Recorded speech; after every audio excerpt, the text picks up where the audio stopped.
My movie recollection with Vincent Cloud. We're going to talk about movies fast, randomly. One of my personal favorites, Gremlins, man. Gremlins. Oh man.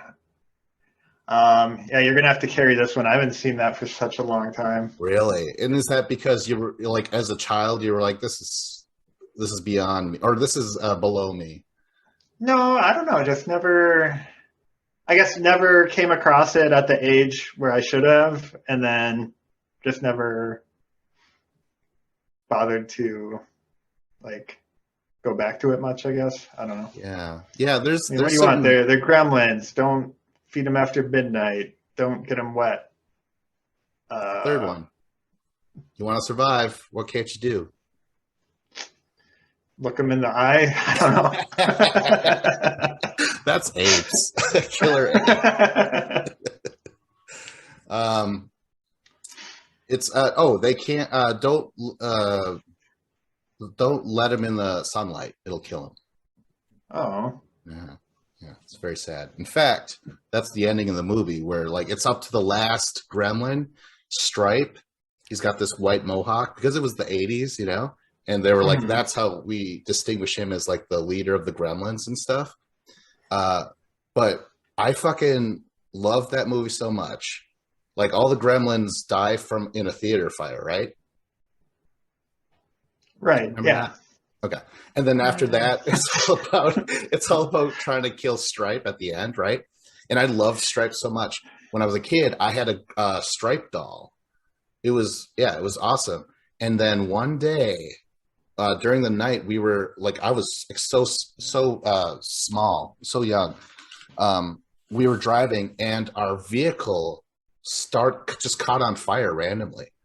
So like we parked over, mom and dad got out. We were all kind of piled up in the back and stuff. So our dad grabbed us out there, and I was reaching for Stripe, Oh, and I got taken away. And the only reason why I wasn't completely shattered by all this, where I was like, well, you know what, Stripe, he burned like his brothers and sisters did in the theater. So in a way, he's united to him. That's how I thought when I was a child. I guess good. Well, otherwise I would have been probably Yeah, just I like, know. Right? like rocking back and Yeah. forth on the side of the Like, the road. alternative was just being crushed on losing your best friend. They're like, Vince, it was crazy. We thought you were gonna cry, and we get it to you, and you're like, "How are you okay with Stripe?" And I'm like, "Stripe who?" I'm all cold and shit. I'm dead. I'm fine with it. Glad it It's happened. narratively appropriate. Yeah. It's all in the audio commentary, and I walk away like, what? What am I talking about? But yeah, I don't know. That movie's awesome. I recommend it. It's fucking. It's. I will have to say this because it doesn't really get brought up in reviews, so maybe you don't care. But the mom is kick ass. Like she's the first one to experience the gremlins when they turn, and she like fucking kills them in the kitchen and throws them in microwaves, blends them in, fights them in like a Christmas tree, all this crazy shit, right? And this is all before our main protagonist, Billy, her son, shows up and saves her. Until then, it was the mom who was the badass. As soon as Billy shows up, she just gets driven away to safety, and then it's all about Billy and Gizmo trying to stop the gremlins. But it's fucking crazy. Like I don't feel like the mom is given enough props in history. Yeah. That certainly was not something I hear about when people talk about Gremlins, was how badass the mom was. Yeah, yeah, exactly. They're probably just oogling fucking what's her name, Phoebe Cates, which I don't blame them. She's Who like can blame me? one of my great crushes, and she's in just one of the greatest movies. So that's awesome.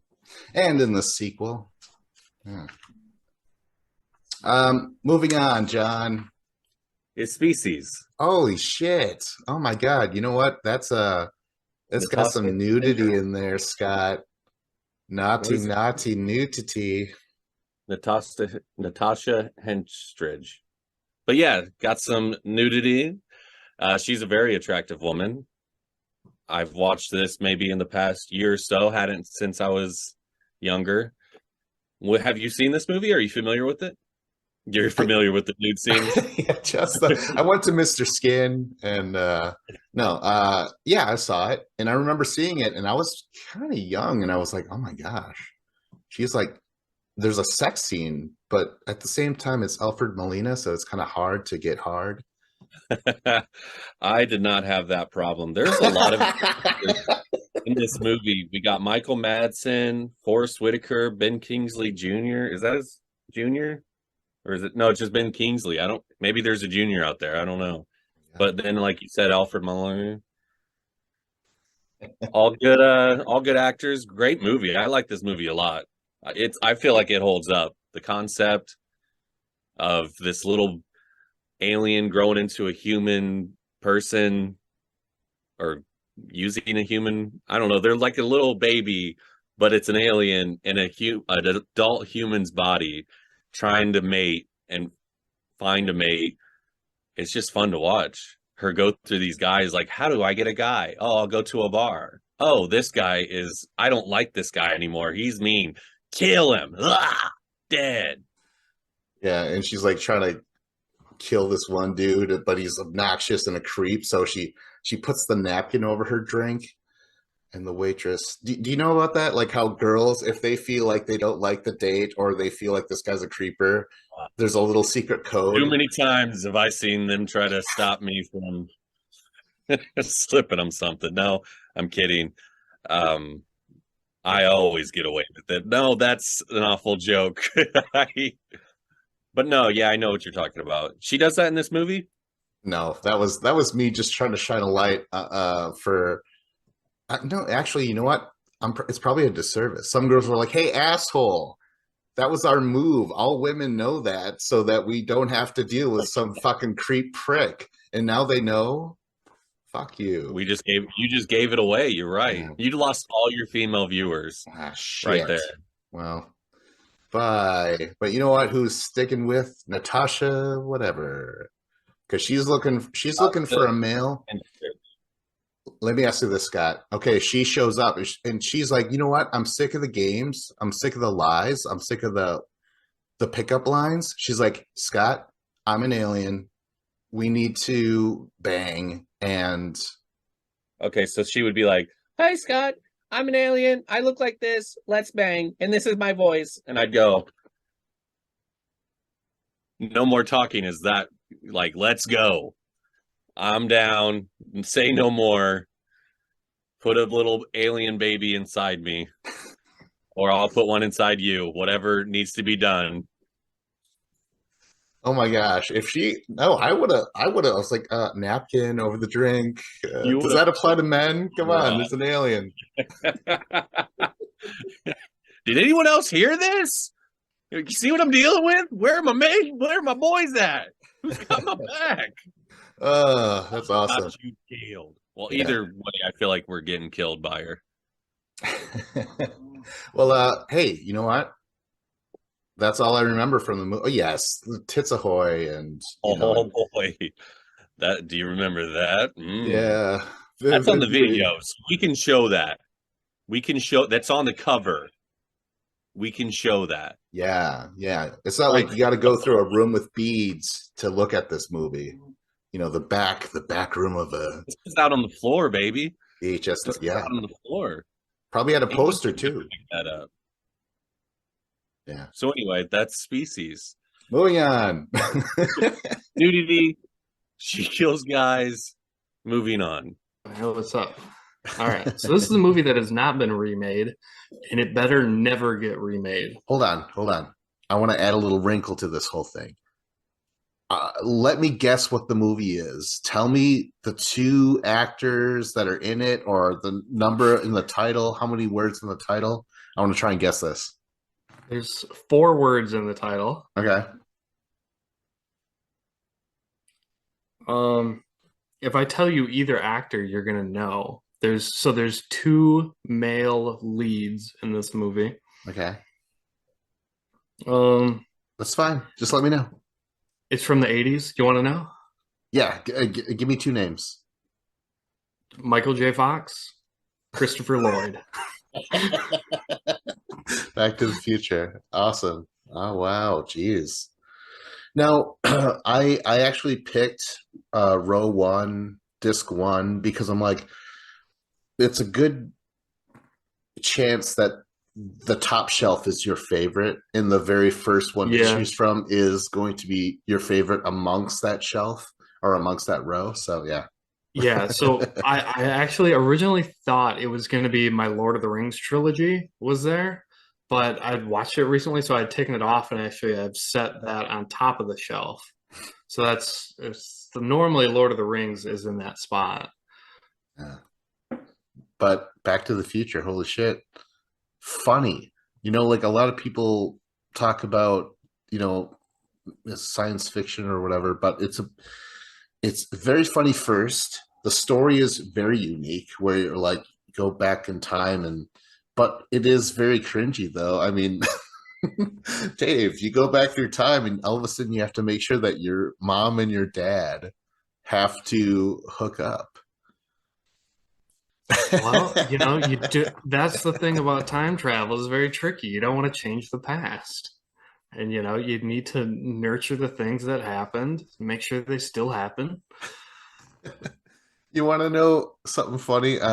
Growing up, I was so young when this came out. I think it came out in 85 or 84. Do you know? Can you look that up? Because I was born in 84. It should say on the DVD, no? Yes, no. I think it says on the back here somewhere. I'm just looking for it. I think it came out in 84. Yeah. But I was born then, right? So I grew up watching this movie from the beginning, right?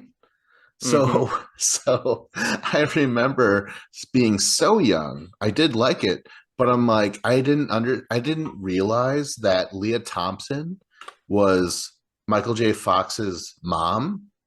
That's how young I was. That's where I was just like, what?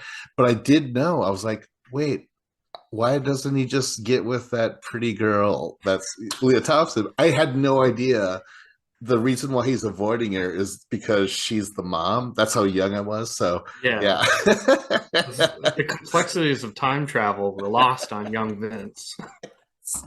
So when it finally dawned on me, I don't know, I must have been in like middle school or something where I'm like, oh, this is very weird. Like, this is a whole new wrinkle to the movie. And yeah.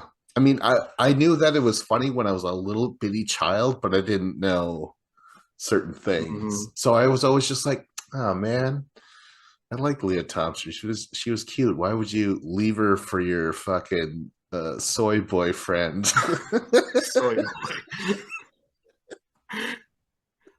So when I didn't watch it. It came out in '85, by the way. And when I first watched it, I didn't watch it until I was probably like 13 or 14.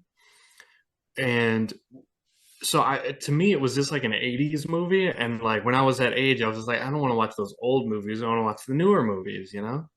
So when I did watch it, I was just like, in my head I was like, Back to the Future. I didn't even comprehend the title that it had anything to do with time travel until I'm watching it.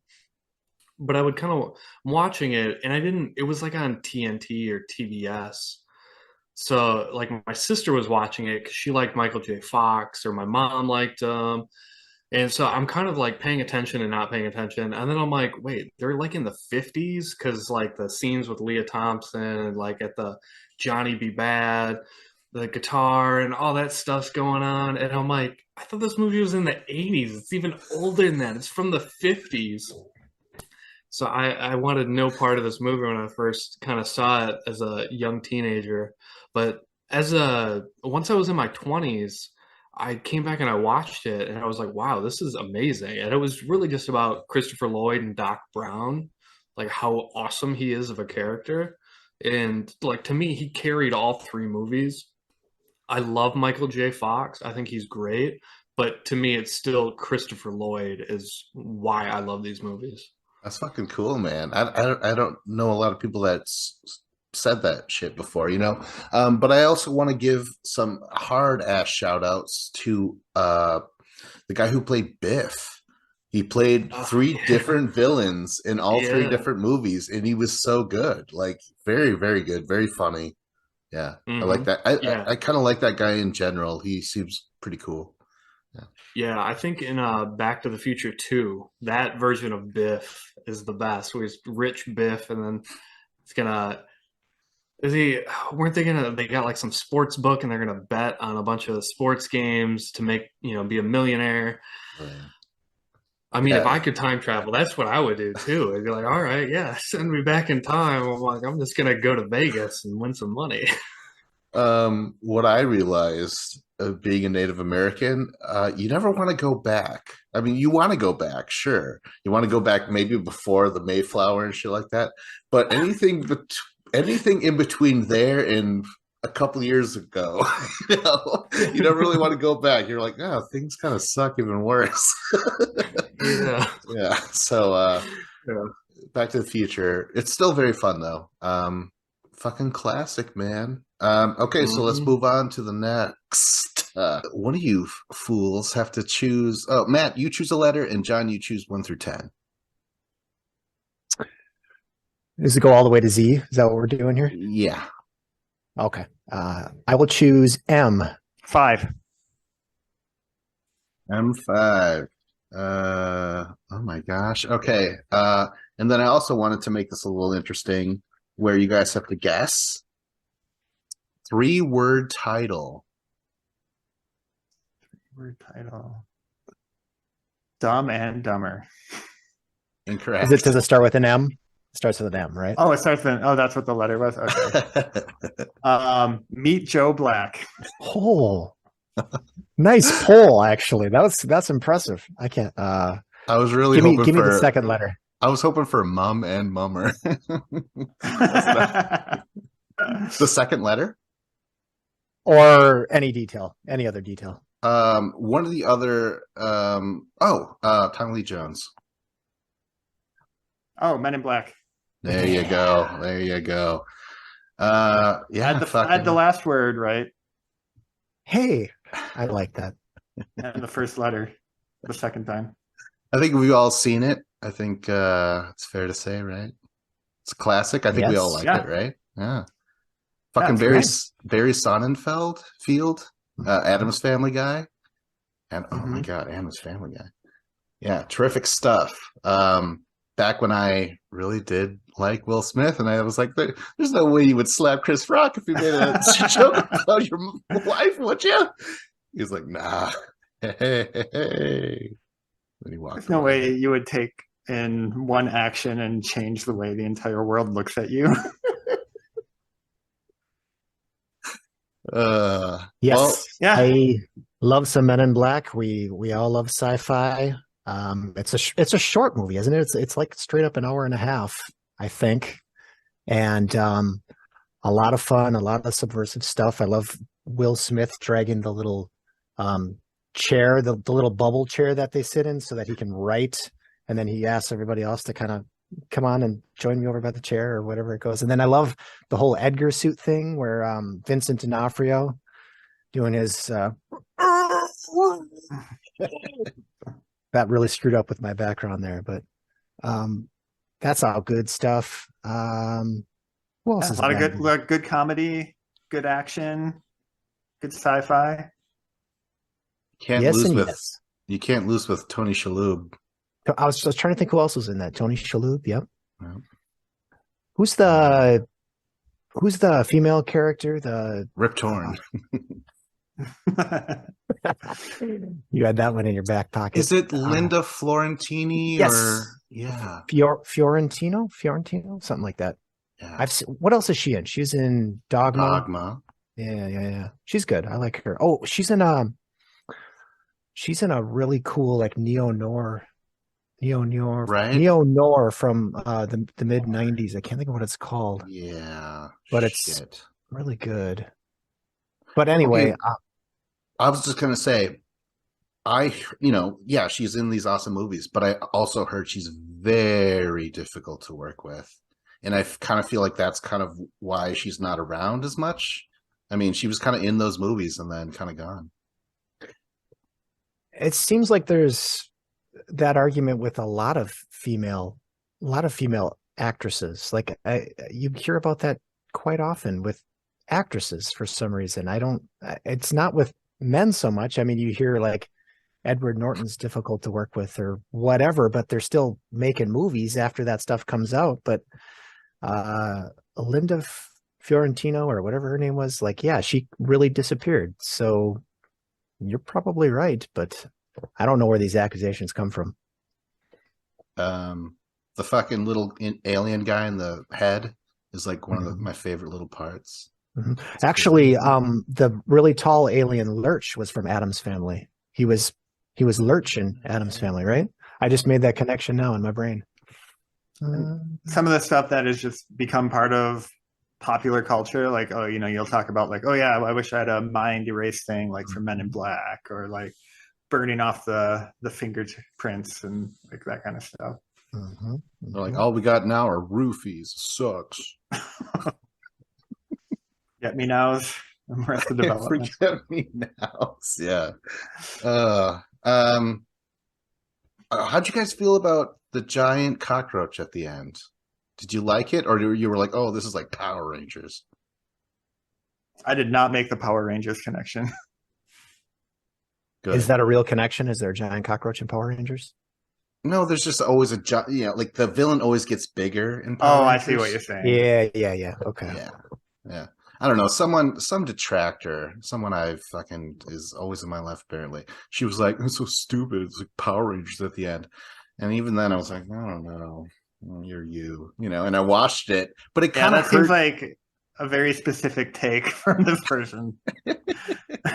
What would be a better alien at the end? I was fine with that. I was fine with it. You were fine. Okay, I thought you were kind of against it. No, I'm just saying this person kind of spoiled the end. She basically said, yeah. But yeah, are we moving on? One word title. This is not obscure at all, if that's a hint. Starts with an H. I would call it a classic of sorts in many people's eyes. No. Halloween.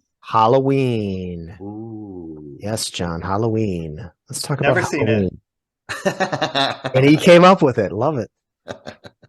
Well, okay. So I think you know what it's about, though. So, okay. I think Michael Myers is in it. Yeah. If you've never seen it, you gotta describe the plot to us. Go ahead. I think Jamie Lee Curtis panically runs away from a slow-moving Michael Myers and absolutely gets away at the end, while a lot of other people die in the meantime. Fucking nailed it. Nice. Is this John Nemitz or John Carpenter we're talking to? That was great. I like it.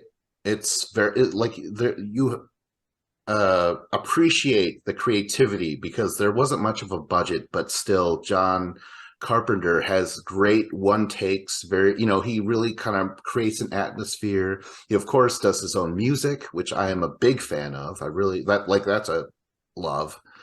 And I don't know, John, did you not watch it because you don't like horror movies or what? Yeah, I don't know. Just a lot of the like 80s kind of action horror movies have just been a blind spot to me that I'm only getting around to like going back to now.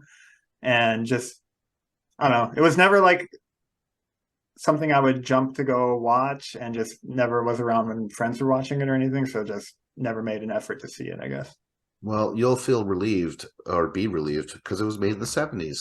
Oh, well, I don't know how I missed it then. Well, it's got some 80s vibes to it. And, it's kind of one of those things. I would imagine if you experience it when it came out, this was a revelation, 1978. I don't know what the forebearers are for slasher movies. I don't know what influenced it, but I would imagine it was pretty groundbreaking then. Today, comparing it to modern slashers, I mean, it's kind of, it just kind of melds together with all the others, you know. But you are absolutely right about the music. John Carpenter, because of the low budget, had to make his own music, and he nailed it. He nailed it. Just the creepy tone, it's the classic thing. I'm not going to do it here, but you would know it when you hear it. It's that Michael Myers theme, you know. Yeah, I liked it, but again, I saw it many decades later, so it just kind of melds in with other slashers. So I don't love it, but I understand the appeal. And Jamie Lee Curtis is really good, and there are some good death scenes, and a couple of them even seem kind of inventive compared to today's standards. But if you're looking for some horror classics, I recommend it.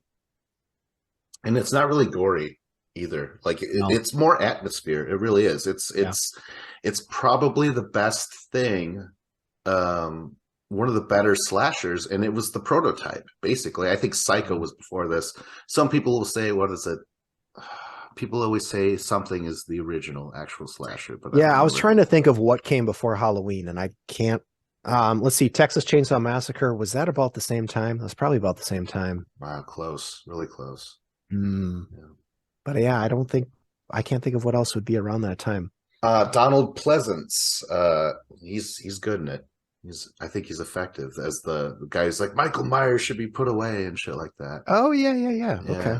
Yeah, and he's got that great speech about describing, like, you know, his eyes. There was nothing there. Like what is it? I spent 7 years trying to reach him, and then another 8 years trying to keep him locked up or something like that. Yeah. Oh, so good. That's good stuff. Yeah, you said Donald Pleasance. That's like, I don't know Donald Pleasance at all. I don't know that name, so I don't know.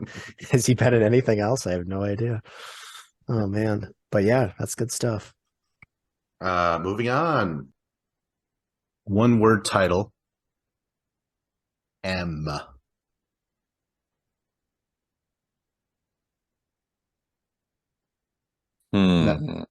Older. This is an older movie, young man. Never gonna get it. Never gonna get it. Never gonna get it. Never gonna get it. I want to say 70s. Is it anyone in there that I know? I'm curious if you will get this with this Woody Allen. Manhattan? Nice. Are you a fan? Are you a Woody Allen dude? I have a Woody Allen movie here in my collection. Oh, that's sweet, man. Manhattan, we both saw it then. I think as one of the greatest openings of all time, with the George Gershwin sound, Rhapsody in Blue, I think it's called, something like that. God, I wish I had. Where he's like, you know, chapter 1, you know, Manhattan is full of, you know what I mean? But he keeps on like rewriting, and I just love how it's shot. The whole movie is black and white, shot by Godfather's cinematographer. I can't remember his name right now, Gordon Willis. And this is Woody Allen in his heyday, like at his prime. He just made Annie Hall, I believe. Yep. Yeah, because that was 78 or 77. Annie Hall was 77 for sure. Yeah, he won the Oscar for that. Yeah. Now, Woody Allen, though, who I love, his work, but then again, his fucking work kind of reflects what he was about with the 17-year-old girlfriend. I think I remember reading an interview with some woman claiming that this movie was written about her, and he would, like, she was young and she would be like the extra in a group of people that Woody was with, or his girlfriend at the time, and they would all have threesomes and stuff. And it was a pretty wild read, that interview.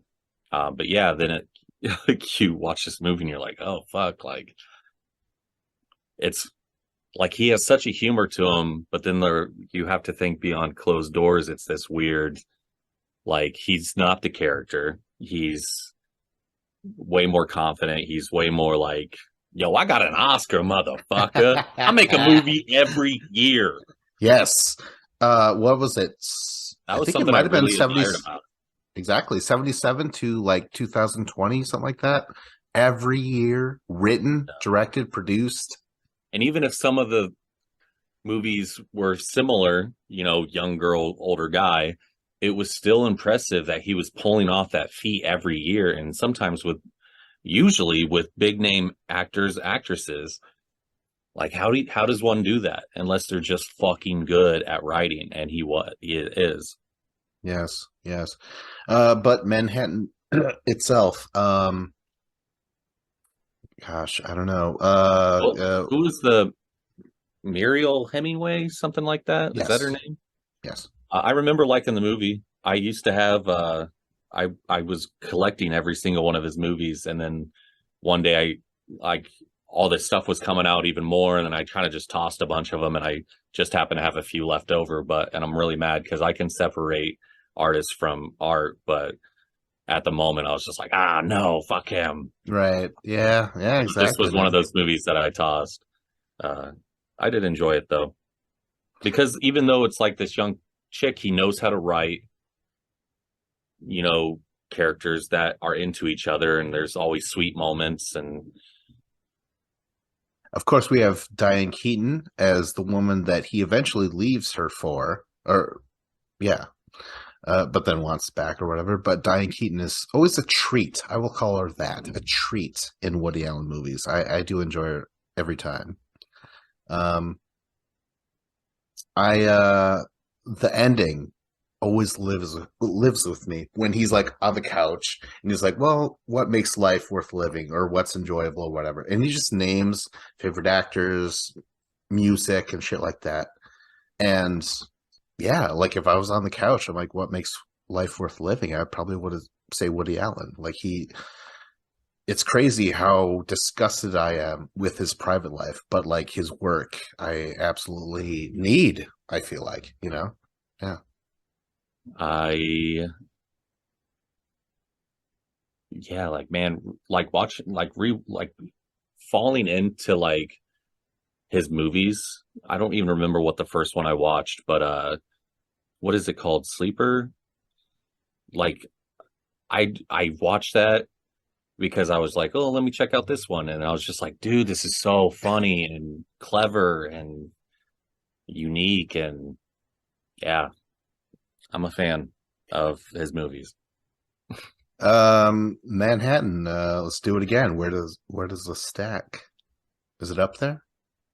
I only watched it once, and it was one and done. So it wasn't something that I felt the need to revisit like I have others of his movies. So I would say it's probably midway, because there are some that are more drama that I just am not as into. Um, who was his wife there for a while, Which one? where she was kind of starring in each movie in the 80s? Again, which one? Okay. Oh, Mia Farrow. I think she was Yeah, the 80s. I wasn't a big fan of her. Yeah, me So neither. Me neither. those movies started drifting more towards her, and in the mid 90s I felt like he came back like swinging, and I was loving all that stuff in there. But I loved it when he moved to across the ocean. And he wrote Midnight in Paris and Match Point. I think that might have been the movie that got me into it, was because I was like, I like Owen Wilson, I'll go check this out. And it was fun and I liked it. And Yeah, then thank God. it was like, Thank God it wasn't that other Wilson brother. He would have ruined that fucking if he thing. cast Luke, I would have never bothered with him again. Oh wow. Okay, so this was supposed to be about Manhattan, but really this was a nice cleanser of just talking about Woody Allen. Yeah, I didn't realize I needed this. Well, in terms of Manhattan, though, I do put it up there. I do enjoy it a lot. In fact, I have a book with 4 screenplays in it, and one of them is Manhattan, and that's why I bought it. I think it's like Annie Hall, Manhattan, Stardust Memories, and Interiors. Yeah, That's cool. Well, this was great, Scott. Holy shit! It's tough to define the title of. Starts with E. Um, 2 words. Oh, words and quotes. What's Um, happening? Something. um, Eh, it's science fiction. Ega. Event Horizon. No. Wait, But those are no. words. Those are words. I'm just gonna make grunts. I guess Yeah. maybe it's 5 words. I don't know what the official title is actually. Oh, so confused. Um, E.T.?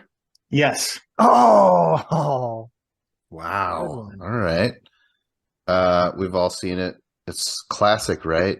Oh yeah. yes. But really, it's a story about a kid Family. experiencing divorce, right? Oh, I Isn't thought that it kind was about a kid experiencing Reese's Pieces. No, it's a kid about being possessed by a fucking alien against his own will, right? Yeah, there's some weird possession stuff going on in that movie. Some Mhm. very, very unknown quality, but that adds to the mystery. I like it. He gets him drunk, that E.T., right? Didn't Yeah, he get he him does. drunk? And then he made him kiss a girl. Ew, cooties. Hell yeah. Plenty of cooties. It Wouldn't it be made funny him- if the movie just shifted and it became a movie about cooties at that point? Elliot's like, what did you make me do? You opened Pandora's box. He made him ride a bike in front of the moon. Yeah, he really fucking makes this kid go through a lot just so he could take off and give him some bullshit like, I'll be right here. I don't know. Sorry, not sorry. Yeah, takes off. Drew Barrymore, she's so cute. Cute little goochums. Yeah. So I saw the movie as a kid once, and I didn't really remember it, and then I didn't see it again until I was in high school at some point, and really, really loved it. I thought it would be going back to just before seeing it. I seem to remember thinking it was going to be kind of dumb, kind of hokey, but I really loved it. And something about E.T. almost dying and drying up to a shriveling turd, just kind of, and then coming back to life. It just, and that John Williams score, it's just lump in throat stuff there. Spielberg, of course. We haven't mentioned that. Yeah. Director. How does it compare to the final episode of the television show Elf? That's what we really need to talk about. See, exactly. E.T. got to leave. Elf did not. And oh my gosh. Whatever. I wish. Okay, so E.T., and this is getting off subject, but how does this compare to Close Encounters of the Third Kind? In what way? I don't know. The ending. Let's just go with the ending. How about that? Well, Close Encounter. Well, Richard Dreyfuss gets in the fucking spaceship at the end of Close Encounters. Exactly. Elliot does not. E.T. goes off with his own kind. Well, the humans stay down on the ground on Earth. I don't know. That's a tough comparison. There's a lot of strange stuff in Close Encounters without dissecting Close Encounters. Like, have the aliens possessed Richard Dreyfuss in some way? Just even passively. They don't maybe not actively possessing him, but there's something, again, there's some unknowable quality about Richard Dreyfuss that's just propelling him forward until eventually being accepted onto the spaceship. Yeah, that's exactly what I was going to say. Was like the end of E.T. is less enigmatic as far as like just having closure and, you know, having a feeling like you know how things ended up. That dog almost was able to take off with E.T. Remember that? He like walks for like halfway up the ramp after E.T. Oh, I don't remember that. And it's not like E.T. went and was like, get out of here, you know, like That would've been funny. You. I don't know. Have you guys heard about the debacle with the E.T. Atari game? Oh boy, yeah. Is it for real or is it just a rumor people love to talk about? It's for real. Like like they literally found in a dump like hundreds or thousands of copies of the game. Thousands, I think like tens of thousands. Yeah. There was a documentary made about the whole thing, actually. I forget the title of it, but it was pretty good. Pretty good, I seem to remember. Yeah, that notoriously the worst video game of all time. Oh, Never wow. played it myself. Yeah, me Yeah. neither. I haven't. No. I think Atari was before our times, but I would imagine you can get it in your emulators. yeah, I Everybody would who's think got so. the emulators, see if you can bring up ET, I would imagine. Yeah, give it a playthrough. Get the Yeah. speed run world record. Yeah, that's probably a thing. Oh, I'm sure. Are you guys Reese's Pieces fans because of this movie, or there was a time? You think? I am a Reese's Pieces fan. I like Yeah. Reese's Pieces more than M&Ms, and I don't care who knows it.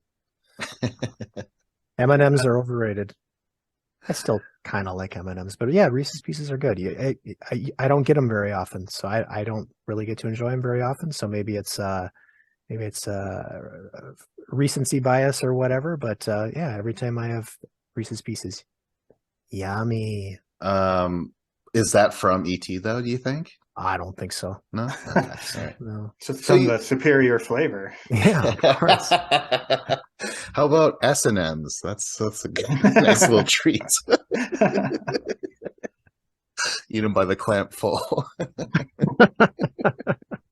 You know what? E.T. is it's so weird. Like it's not even a movie. Like at a time, like when I was growing up, it was just something that was there. A But I way of have life. not. I have not seen it in a long time though. But it was when I did, when it was on TV, I was like, oh yeah, when the scientists show up, it is so fucking scary, right? Remember that? Hmm. Yeah, very well Absolutely. done. Yeah, this is another one I want to see with my kids sometime. I'm sure they'll enjoy it. So it would be a good excuse to revisit it.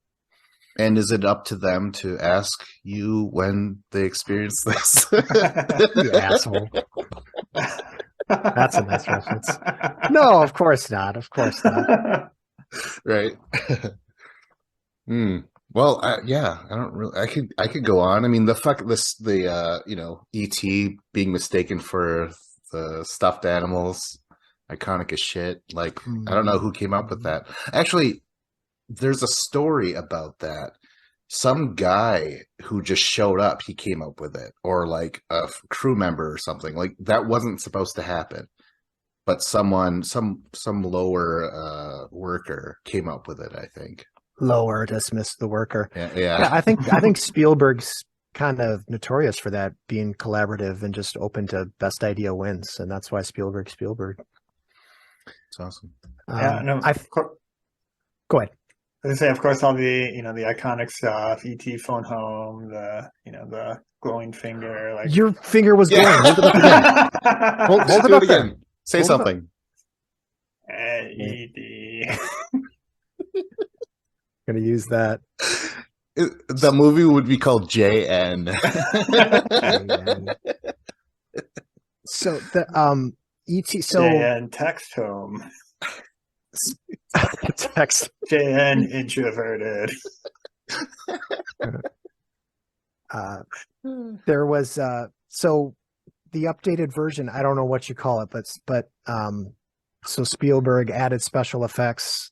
So actually, it's let's see. Last time I saw it, I don't know how many years ago, but the special effects are kind of jarring in a negative way with this version. So in the opening sequence where E.T., the ship lands and E.T. is scared away, I'm kind of forgetting exactly, but he's scared away. Like it's a more realistic looking E.T. You can actually see him with arms and legs as he's moving, as opposed to just the red light going through bushes and weeds and stuff like that. And there's a reaction shot of E.T. like being scared by something, and it's a very realistic E.T. reacting as opposed to the stuffed animal looking E.T. But this is a example of the updated special effects don't work, and I can't put my finger on why they don't work exactly, but I don't think it's nostalgia. I just don't think that they work as well. Is that the same edition where the guns were replaced by walkie-talkies? Oh yeah. That would have been the same edition. I think so. So, are there unaltered available? Because there's no unaltered Star Wars anymore. I know that. I don't know officially, like if you were to buy a Blu-ray or whatever, what version you would get. I don't know, but you can always go sailing on the seas and pirate some version that you want. But Okay. Moving on. 2-word title starts with an F. Fight Club. No. Oh, wow. Let's see. What kind of hint can I give? Wow. Wow. Owen But Wilson is not in it. That's a hint. Year? 1994. Wow. Wow. Wow. Wow. What hint can I give that doesn't give it away? Fright Night? No. The soundtrack features multiple Doors songs. Robert Zemeckis. Oh, Forrest Gump. Forrest Gump. Okay. Forrest Yep. Gump. Wow. Wow. Oh wow. So what immediately jumps to mind? Lieutenant Dan Ice Cream. Diane, shrimp gumbo, shrimp salad, shrimp. I forget. I think the greatest joke, even if it wasn't in this movie, is after he graduates, he's got that gown, and the soldier walks up to him, and is like, "Son, have you given any thought to your future and whatever you could do in your lifetime?" And Tom Hanks takes the diploma, looks at his mom, he's like, "Thought." Yeah, thought. When I do around the house is every time my wife says something like you don't even know what quinoa or something is. I'm like, I'm not a smart man, but I know what quinoa is. That's good. That's good. How do we feel about Jenny?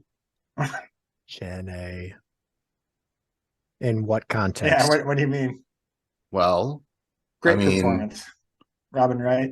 Her as a person? She's a her as a terrible person who, like, it always upsets me how she could have just been with him, although whatever, I don't know. She's like a caricature of how people in countercultures never succeed. Yes. She did die of fucking AIDS, right? I don't think did they actually call it AIDS though? That's true. They never get that. Yeah. I was thinking the same thing. I think it's inferred. I remember the first couple of times I saw it just like being like, oh yeah, that was AIDS. And then like the last time I watched it, I was like, oh, they're not clear about that. Well, I want it to be AIDS just so Tom Hanks makes sense in Philadelphia. Oh, wait, that was the year before. Shit. Fuck. That could have tied in. Really good. Back-to-back Oscar wins. Oh, boy. Yeah. Oh, boy. Let's talk more about AIDS. Gary Sinise. Yeah. Nominated. Somehow they pulled off the special effects with taking his legs off. I don't know how they did that in 1994 exactly. Looks good, though. Looks good. Yeah, I mean, Zemeckis was like cutting edge for special effects until he got into the mocap hole. Oh gosh, yeah. Yeah, I take my hat off and pay my respects to that man. Yeah, he really has been stuck. Yeah, go on. Well, are you referencing the Christmas movie, the train movie? Yeah, that was the first one. Beowulf, yeah, I thought. Hated that movie. Polar Express. Express. But no, like the special effects from the time in like Death Becomes Her. I forgot he did that. Yeah. Roger Rabbit. Like. Yeah, I forgot he did Roger Rabbit. Yeah. Yeah. How did they do Roger Rabbit? That must have been a ridiculous process to pull off Roger Rabbit. Yeah, back then. In those days. The soundtrack, is it almost like stereotypical, the songs that they play, or do you enjoy that? Do you enjoy the 60s, I guess, because it's all about the 60s, right? or that starting with that generation. Mhm. Well, I see there's a lot of Doors songs, especially in that one sequence. Ping pong sequence? I kind of forget exactly. Hospital ping pong sequence. Yeah. It's a lot of Doors going on. What else do I remember? Painted Black, I think, is in that. Oh, I like that song. That is a good song. But then there's also those cliches of like, there's something happening here. Something happened. Yeah, I mean, there is a lot of cliches, but yeah. were they actually cliches in 1994? I don't know. True. That's true. I don't know. But yeah, that's a really good pull. That's a good one too. I kind of have the feeling that I thought that was a cliche back when I saw it for the first time, playing a song like that. Like that's a Vietnam song, right? Yeah, Like that's what you play. Or Paint It Black or The Doors. Like, yeah, those are Vietnam songs. But yeah, I don't know. It works and it's there for a reason. Is there a favorite interaction in the history of whatever? I like the Lenin one. Where it's like no religion, Oh. no positions either, or whatever the fuck. Yeah. I like that one. And then years later, someone shot that man. Mhm. No No good. particular Yeah. reason. Was it which president said he'd like to see his buttocks? Buttocks. Oh. Let's see. He said there was a shot in the buttock. Was it Nixon? I'd like No. to I'd see like that. to see that. Yeah. Was It it wasn't Reagan? Nixon. No. Oh no, it was before. One Was of it the Carter? No. one of the dead presidents from Point Break. One of those four. Oh boy. I think we've already named them all. I don't know. No. Fuck that dude. Yeah, I don't know. Well, clearly he doesn't leave a good impression. Probably in terms of administration as well, I'm sure. Oh, So how does everyone feel about this movie overall? I liked it. I think it gets it gets some hate these days. I think it gets some backlash. Ooh, that's true. For maybe for what exactly? For glossing over certain things or yeah. what exactly? Well, it's like boomer nostalgia. Yeah, that's a great way to put it. Yeah. I love it. I love it. And I've probably seen it like 3 times in my life and I love it. It's got incredible pacing and everybody's great in it. And there's lots of funny stuff. There's some kind of darkly funny stuff. And it just works. It works overall. Love it. Oh my God. Okay. All right. Wait, how does that? What is happening right now? What is this Okay. reaction to your own movie? Now this is what happened. I jotted down a movie in a series of movies, but I didn't actually see this movie. I don't know why it's here. Oh my God. What a stupid movie to have on your list. I could just talk about it. I could just move it up to the movie that I did see out of the series, or do you want to just choose a whole nother thing? What do you want? Out of the series? Yeah. Series of F movies? Because if it's Friday the 13th, I'll shit my pants and be the happiest boy ever. But I don't think that it is. I'll just yes, it is. Okay. Is it really? Yes. Well, gotta get to shitting. All right. Okay, guess this the particular one in the series, okay? Does he have his hockey mask yet? Do you know? Yes. Are you familiar enough to know? I am familiar those enough. details? Yes. Let's just guessing. You want to give me like, oh, I don't know, Friday the 13th Part 4. You're damn close. Is it 3? Yes. Yeah. Yes. Oh my gosh. Okay. Good one. And I'll just say this right off the bat. I love this movie. Maybe not how it was intended, but I just laughed and laughed. I loved it so much. Like because I wasn't watching it with 3D glasses or anything, right? So that's always just funny where they're like, hey, like, they're just shoving shit in your face, but you're not in awe of it. But it is funny how they're like, how about a yo-yo? How about like, yeah. The main dork in that movie is Shelly, right? Is it Shelly? I think so. Yeah. I think they call him Shelly. But he's like into pranks.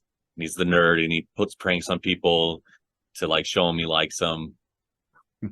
But there's this one girl in that movie that just destroys me when she gets killed. She's in the water, and she's like one of the sweetest girls there, and she's being nice to Shelly.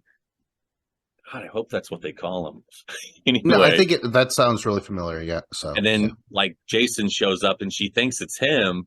She's like, "Oh, come on, hee." And then he shoots her with like this arrow. What is it that they use? Harpoon gun. Yeah, a harpoon gun. Freaking kills her that way, and I'm just like, no. It's supposed to be this cheesy little horror movie, but I'm like growing attached to this character for whatever reason. And doesn't he get killed off screen? That made me upset. I don't think we actually get to see him die. They just go. They stumble upon his body, right? Yeah. Yeah, that's true. Yeah, and Shelley had the hockey mask. He was like, "There's got to be the reason." Yeah. Yeah, but why did he do that? That doesn't. Okay, so he's like, "I'm ahead of my time." Sure, hockey masks are meant for hockey, but I'm like, this looks freaky enough to me to scare people. And he was right. There's not enough love for Shelley.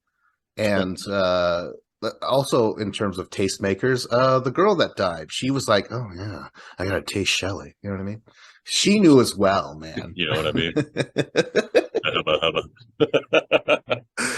The movie starts though, or the opening credits, I love so much. I listen to that a lot, especially around Halloween. Really? I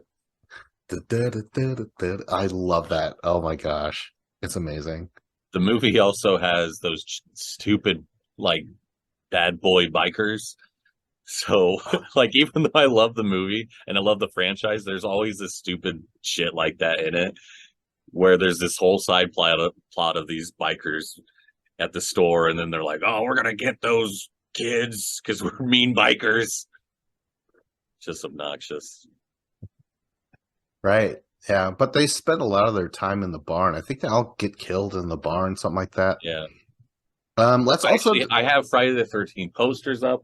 I have the Blu-ray collection that's like the box set. Oh wow. I really love that series. I'm surprised they're not stolen being in a alleyway. You're very fortunate. I got a lock on the dumpster back here. Okay, well, I also have to throw in this. We have doesn't Jason run in this movie? He doesn't walk. He's a human in this movie. Yeah, he's not a zombie yet. No. I actually like human Jason. That might sound controversial because people are like, oh, it's Kane Hodder or bust, but I'm like, Kane Hodder's good as Jason, but the movies suck,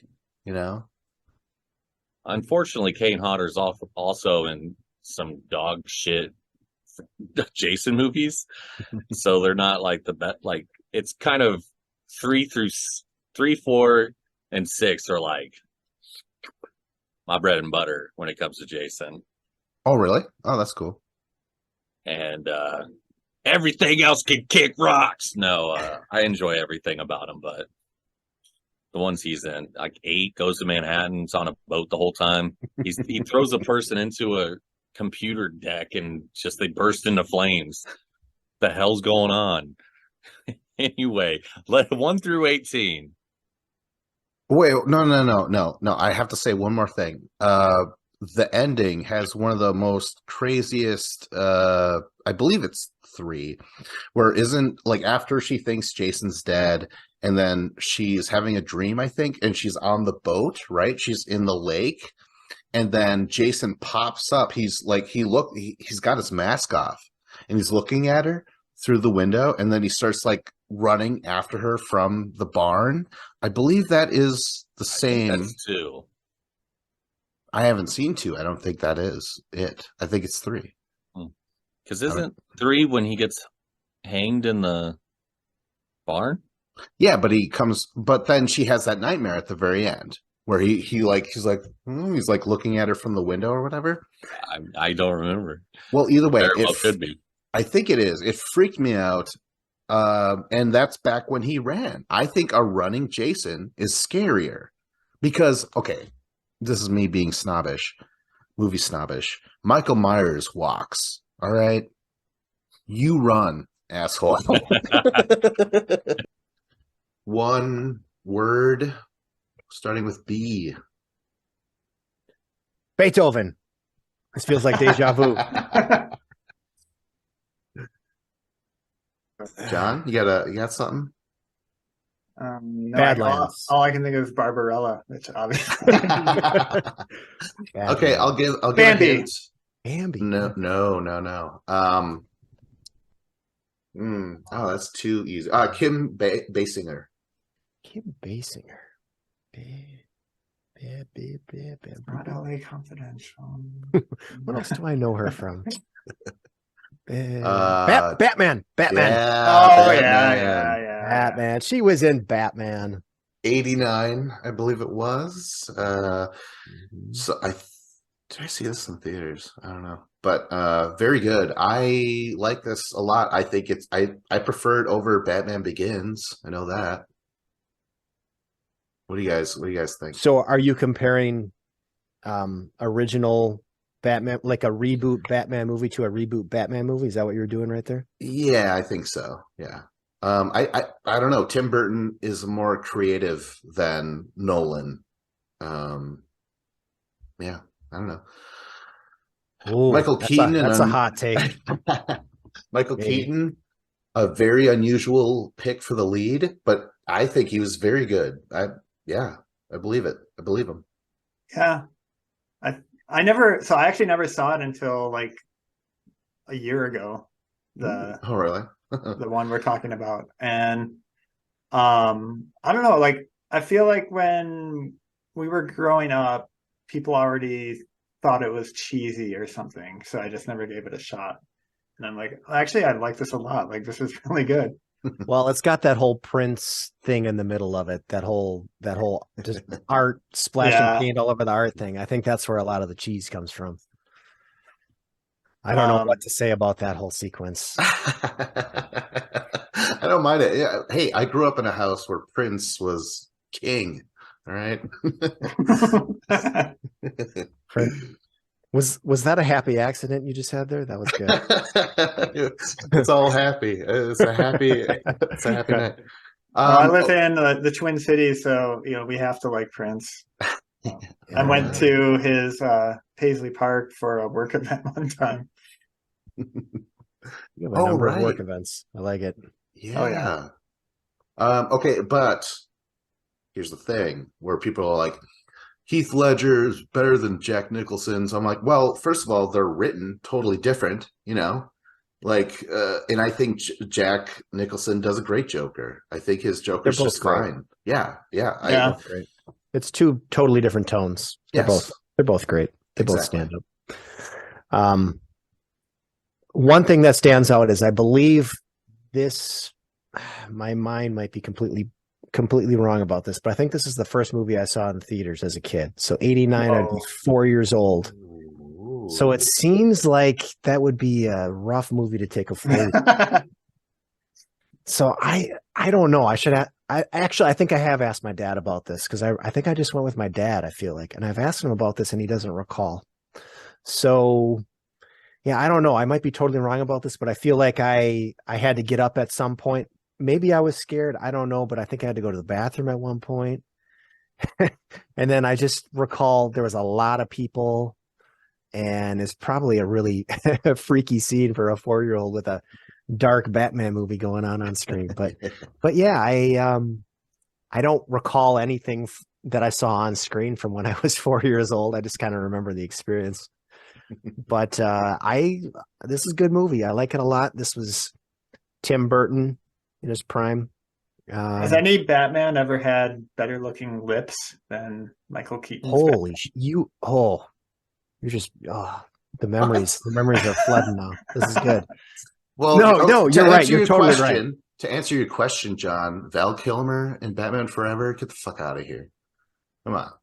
Nothing compares. Nothing. Written by Prince. Oh my god. Is that right? Did he write that? What the hell's going on in there? Spitting fire today, boys. Val, you're right about Val Kilmer, though. Yeah, that's a good one. Keaton, good lips. You're right. You're absolutely right. So, well, we got Clooney though. No, I'm not going to talk about lips.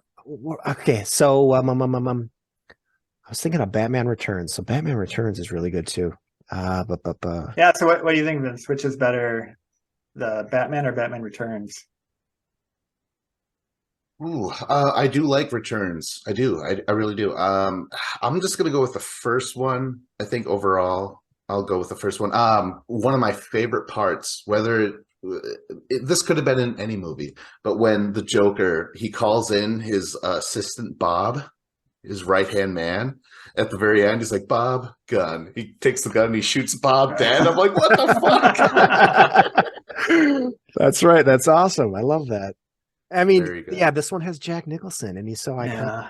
And this is kind of, I think this stands up too as like the classic example of like the supporting actor being billed above the main star. Like Michael Keaton wasn't a huge star, although he was in a number of things, but Jack Nicholson is just this titan. And so Jack Nicholson's name is top of the line when you're talking poster. He's the star, he's the selling point. But then on top of that, Jack Nicholson, he gets his normal salary, I don't know, we're talking 89, whatever, a couple $1 million or whatever. But then he's also getting a share of the profits or revenue profits. I mean, there's a lot of Hollywood buggery going on with that stuff. But anyway, so he just made a shitload of money on this movie, and then you got action figures and lunchboxes and all that crap to go with it. So Jack Nicholson cleaned up, and I think he started the whole trend of going that route. I gotta interject. Vince is wagging his finger. Go ahead. I gotta say it's Marlon Brando who did that with Superman. With what? Superman? Okay, so that would have been mid-'80s somewhere. No, that's 70s. Is that the 70s? Yep, okay. Yep. And yeah, he was like, "Give me a bunch of money." And then Marlon Brando. That's good. That's actually pretty good. But then he was like, give me some off the profits. And yeah, and he only worked like 2 days, something like that. It was fucking nuts. Sounds like Marlon Brando to me. So all right, so I don't really like that original Superman movie. Hot take maybe. But I feel like that was pre-action figure and all that sort of stuff, though. Am I right or wrong about that? Yeah, it's probably pre-action. I mean, well, it depends. Star Wars, I think, might have been the year before that. Oh, yeah. So I don't know. Okay. Yeah, you might be right. But I kind of feel like Marlon Brando, like the salary he got was the salary he got, whereas Jack Nicholson, he had it built into his contract that he was a part of the franchise. He's getting that extra money coming in, but I don't know. You might be right. What else? Batman. Okay, so you got the Joker origin stories. So this one was, trying to remember, it was Nicholson falling into a vat of acid, right? Yeah, green acid. So there's a lot of Joker origin stories. I've never read the comic books. I don't know all these, but I kind of wonder if that's one of the originals. That's one of the ones people recognize the most. I think so. Going back to the two different Jokers, Ledger's and Nicholson's, the Ledger thing, he's got the fucking carved smile. What is it called? The Glasgow smile or whatever the fuck. But then the Nicholson smile is so fucking bizarre looking. I still think it would freak people out. Yeah. So I still kind of side with Nicholson in terms of a lot of stuff. Even though Ledger's awesome, he's amazing. But yeah, should we move on? Well, I was gonna say like Ledger's. I was about to say Ledger's really hamming it up though. He's really chewing the scenery, but then you're comparing him to Jack Nicholson. So it's like they're both chewing the scenery in their own way, you know. It's they're both great. They're both great. Starts with G, 4 words. Glengarry Glenrock. That's 3 words. Goodwill Hunt. The last word starts with a J. That doesn't help. Couple minor words in between. Give a bigger hint. Starring Brendan Fraser. Starts with a G, or Yeah, George of the Jungle. that's right. oh, okay, yeah. Wow, it's relevant. Brendan Fraser on the upswing, on the That's vine of a career. Oh, Yeah. beautiful, Vince. Although, really, he in interviews, he's like, they're saying like this is my great comeback. I never really left. I'm working in these smaller movies, and I'm on a TV show right now. But I watched this in theaters. I liked it. Cartoonish. It was awesome. Yeah, I barely remember it, to be honest, but Me I too. remember enjoying it at the time. So this would have been early to mid 90s. So I probably would have been like 10 years old or something when I saw it. All of us would have been about that age. Yeah, I don't remember much about it other than it's pretty cartoony, just family fun, I guess. I don't think it Clean was. fun. Yeah, I don't think it was. It had a very good reception of critical reception or anything like that. Kind of a throwaway movie. Oh. Yeah, but you gotta watch out for that tree. There's some awesome parts in this movie, actually. When what's this bird, Tico or Tookie or whatever? He's like, "Oh, your friend," because his friend is a talking ape, and he gets captured by the poachers, and he's like, Tookie shows up and he's squawking at him, and Brendan Fraser's like, "The girl has been kidnapped," and it squawks again. And he's like, "Ape napped." How do you recall this? That was so long ago. That's good. It's so good. And then there's a narrator. And he's like, "These explorers looked upon the waterfall in awe," and they're like, "Aw," and he's like, "No, I meant." Yeah, I remember that. Yeah, that was great. It's not bad. It really isn't. I don't remember it being thrashed or whatever in reviews, but then again, I didn't pay attention to reviews back then. So yeah. And this movie has some THC in it. Some Thomas Hayden Church. Oh, I was gonna say That's right. Yes. And that is absolutely THC. Yeah, that's that guy right. pops up. He pops up in random places, doesn't he? Always in a good spot too. Like, right? He I don't doesn't even know. have to keep. No. Are we Spider-Man saying in 3? general, or are we just saying for this movie? Like, in this this is a good movie, spot it's for fine. him. Yeah, Okay. yeah, it's fine. What's his name? Judd Apatow, or what's his name? His wife is in this movie. Oh yeah, As, Leslie Mann. Yeah, Oh, and she's always good. I like her, especially in silly comedies and stuff. I don't know. She works. Yeah. she sure does. So what did happen to Brendan Fraser? Can we solve that mystery? Because yes, come on, admit it, Brendan, you did disappear. I mean, is it who's the producer that I'm drawing a blank on the producer who he went to prison for all the that guy? Weinstein? Weinstein, thank you. Is did Weinstein want him for sex and then he refused? Some gay sex, was that his thing? Thank you for random Tuesday clarifying that. He's like, "I wanted you to fuck my wife." He's like, gross. No, but I thought it was someone involved in the Golden Globes. That's why he boycotted it. and that's why they didn't give him the award. They're like, Austin Butler. I don't know. What's that story? I didn't hear about the Harvey Weinstein or Firestein, whatever you want. Do you know that guy? Harvey You guys know Weinstein. Yeah, there Yeah, you go. yeah. Firestein. I can't do his voice, but yeah, I That know what is you mean. fine right there. That's good.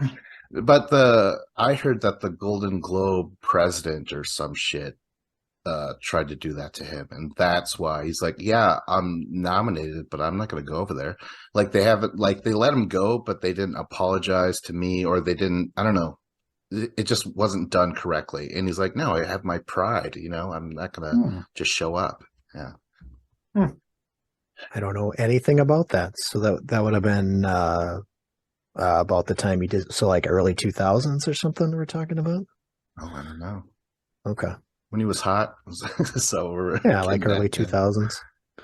Would have been like the Mummy sequels. I guess it was right after the Mummy sequels that he kind of disappeared. Yeah. Yeah. Wow. Have to pull him up on IMDb. What the hell was He's he like, in please after the don't Mummy say sequels? pull. I mean, Anyways. should probably just watch Monkey Bone a few times. Monkey Bone, Or Bedazzled. Dazzle. 2 words, starts with an S. Simple Plan. Wait, that's a Simple Plan. Never mind. In some ways, thematically similar to one of the Zemeckis movies we mentioned, or not thematically, but like the way it was filmed, being live action and animation. Space Jam. Yes. Ooh, nice. Hey, Bill Murray has one of the greatest jokes of all time where they're like, something about like how Bill Murray can't play basketball or something like that. And Bill Murray, he's like to Michael Jordan, he's like, it's because I'm white, isn't it? He's like, no, Larry Bird, over there, Larry's white. Like, Larry's not white, Larry's clear.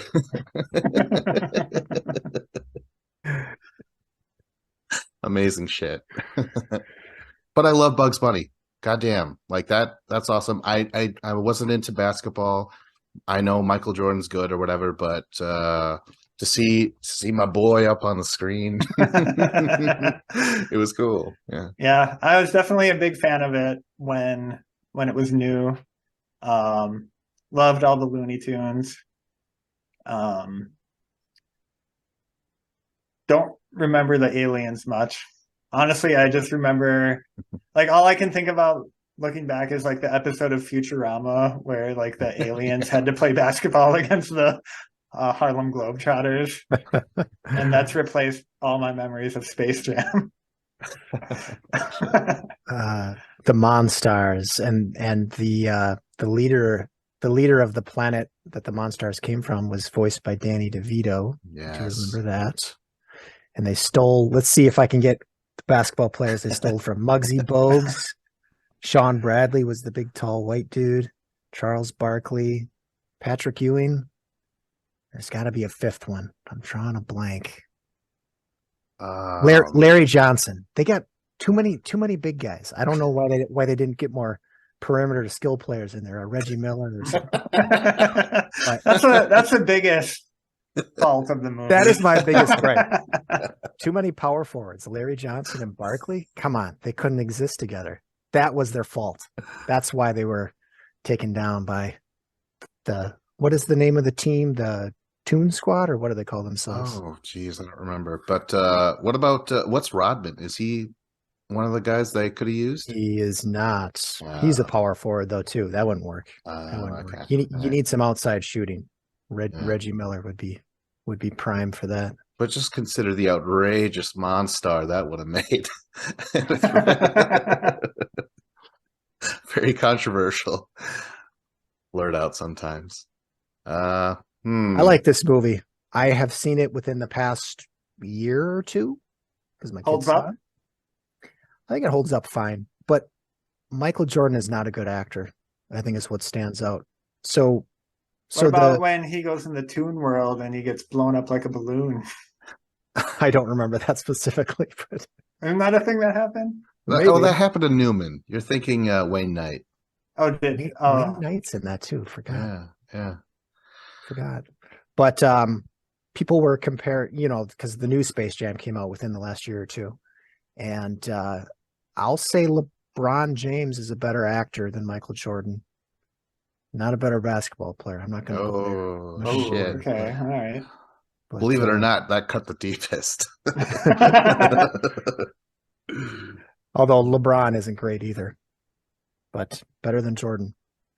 I don't know. There's just some awkward things with Jordan. I kind of wondered what the budget was, or they didn't get enough takes, or whatever. Maybe a few more takes, and Jordan would have nailed a few of those scenes better. But I still like this movie. It's a nostalgia trip, but I think it holds up all right. And Bill Murray, yes, you're absolutely right. Just a couple of scenes thrown in there. I don't know how they got Bill Murray or why they got him or whatever. He explains. He's like, well, the producer's a friend of mine. And oh, okay. Daffy Duck asks him straight out. I kind of forget that too. I've seen it in the past year or two, and I forget this stuff. Amazing soundtrack. I like that soundtrack. Oh, yeah, I listen to that a lot. And none of the artists ever became problematic.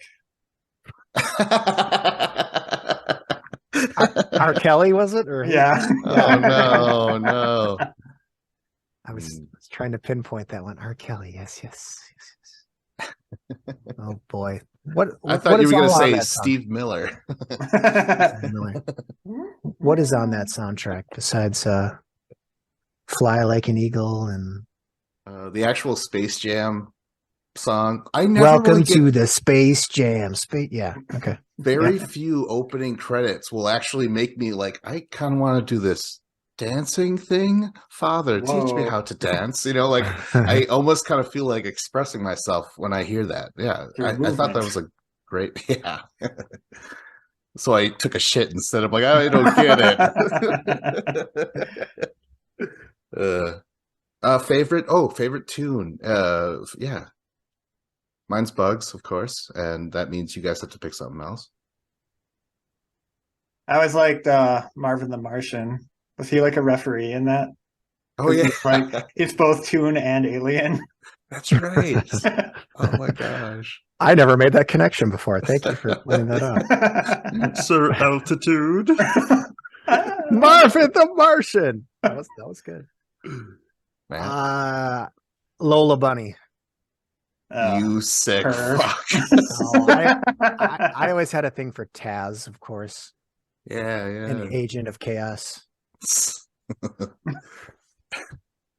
He had a pill problem, that Taz. You're picking I have movies from all over the place, and you keep picking ones from early 2000s. Let me get no. Okay, I didn't see it. I didn't keep doing that. I didn't see it. No, it's fine. It's fine. It's common. What does it start with? S, and it's part of a series as well. Scream? It is not. Wait. How many words? One. But Scream. No. You're right. Yeah. No. I just had to believe it. That was the test. You just had to believe in yourself. S, one word, part of a series. Did You're on the right track. Shawshank Redemption 6. You're right. One word. Oh man. Okay. Anyone in it that I might know that might help? No. How do you know? You don't know who I know. Fuck you. If you know who this person is, it's going to give it away. That's fine. Tobin Bell.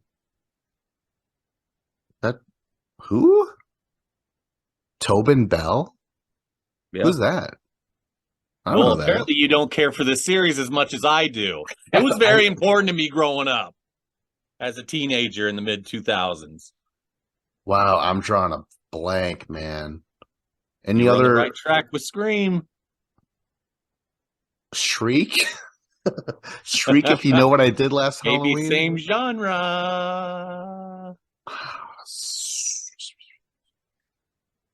I don't know. Any other I didn't see, but I heard? saw. Saw? Oh, Saw. All right, I've never seen any of the Saws.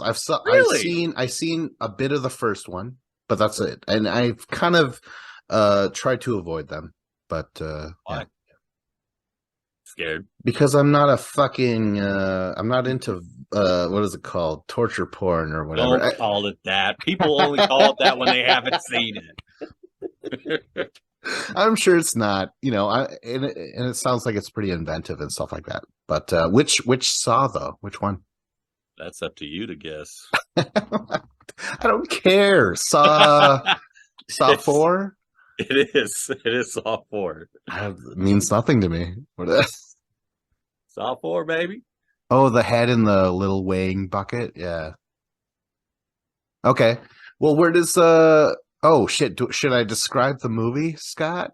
Yeah, what do you think happens in this movie? Some sick fucker goes to a theater and likes to watch. Oh wait, no, that's the that's the fans.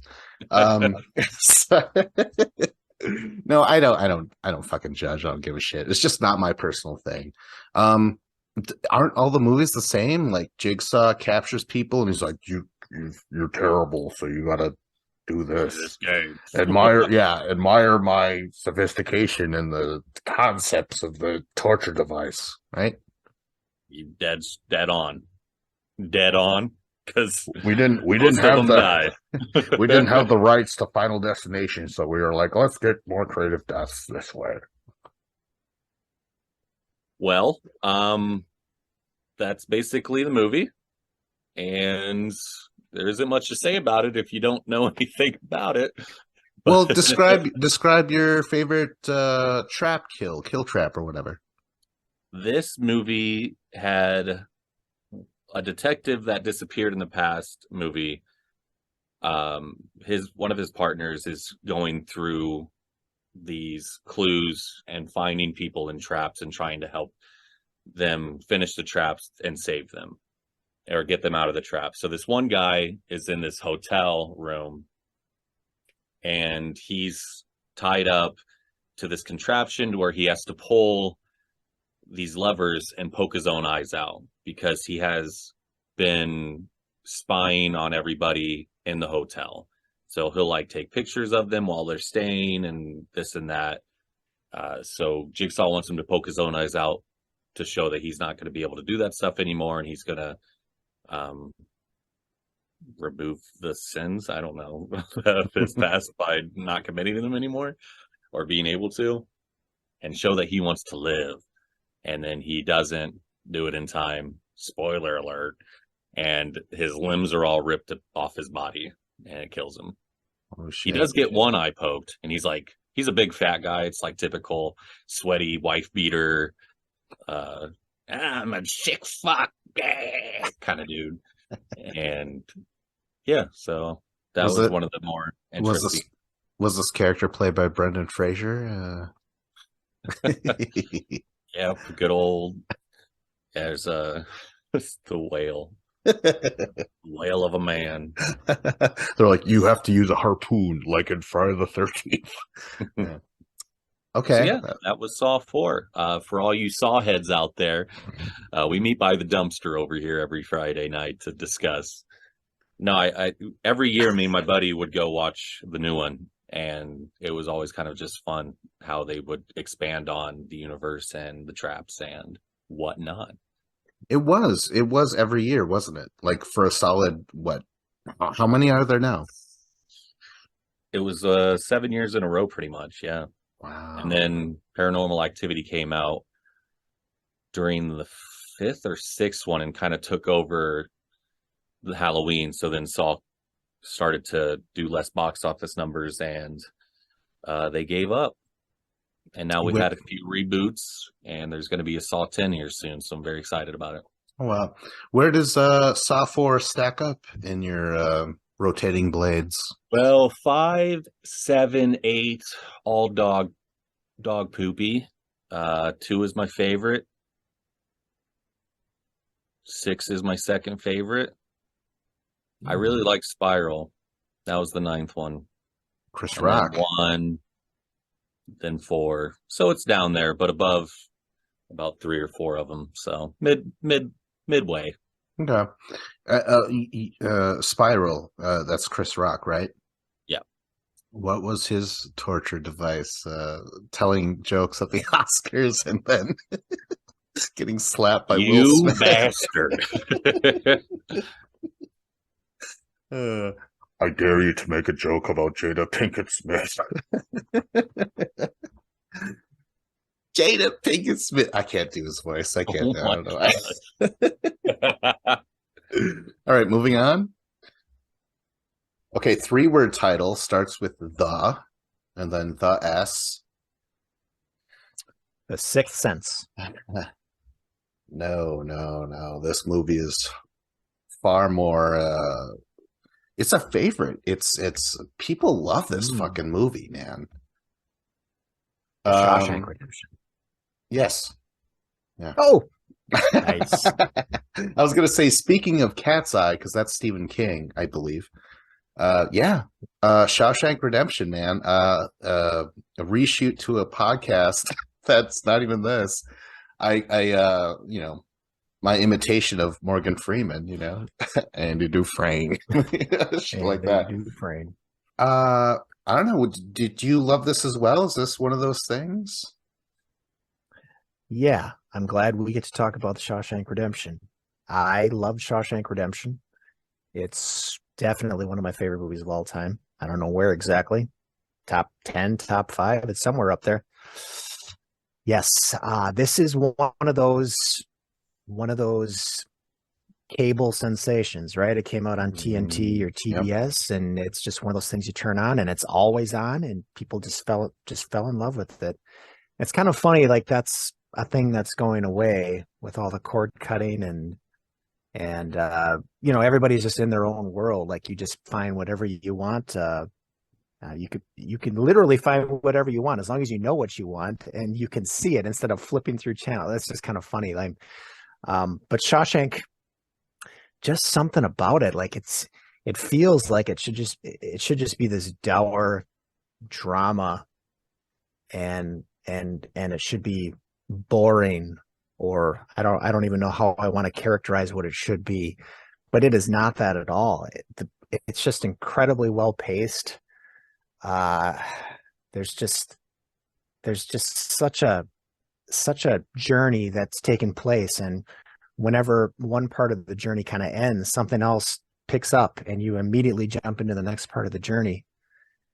And it's so rewarding at the end and so fulfilling every step of the way. The ups and downs, the sisters beating up on Andy Dufresne, and then the sisters get put in their place. I think they're called the sisters, right? That's Wait, they did a little bit more than just kind of beat them up, right? Well, we're trying to keep this podcast PG, I thought, right? Sodomize. Oh man. But yeah, I love this movie, and this is one you can just turn on at any point in the movie and just take off from there. And there are so many memorable scenes. There are some strangely funny stuff. There's some strangely funny stuff in this too. Darkly funny, usually. But it hits everything. It hits everything. There's scary stuff, there's funny stuff, and there's a hell of a lot of drama. And there's so much to get out of it. There's so many yes moments. Yes, Andy Dufresne. You go ahead. What are your thoughts? Well, this is one of the few times that Tim Robbins, who's usually a comedic actor, does drama. He did it again with the Mystic River, and he won the fucking Oscar for that. It's so interesting that and then the other time he did drama was Shawshank, and it's a beautiful film. But I do have to also mention that I don't believe I've ever sat down and watched this movie from beginning to end. It's always been TNT, where I'm like, oh, chunks. I watch it. I'm like, oh, hey, I almost didn't like this because a reshoot to another podcast. I had a roommate who I fucking hate, and he's like, "Oh man, Shawshank's awesome." And I'm like, I fucking hate you. Fuck, you know what I mean?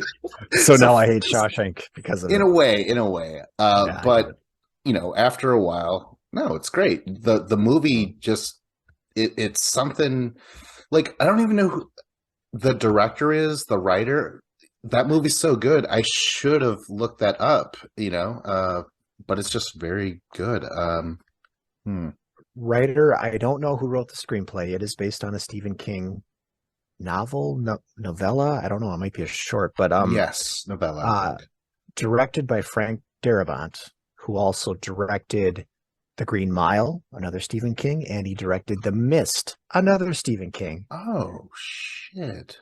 And then he disappeared from the movie scene, but then he is the co-creator of The Walking Dead. Oh. See, I was a fan of The Walking Dead, at least for a few seasons. Right. But yeah, Frank Darabont just he was this star that shone brightly, like he is the guy, obviously, to adapt Stephen King stories. This is the go-to man, but I don't know beyond the four things I mentioned what else he's done, if anything. Yeah. And Stephen King, have you read any of his stuff? Let's see. A long time ago, I tried to get into it. That's way too long, and I put it down. What else have I tried to get that's into? That's a bold first book for you, man. No kidding. No kidding.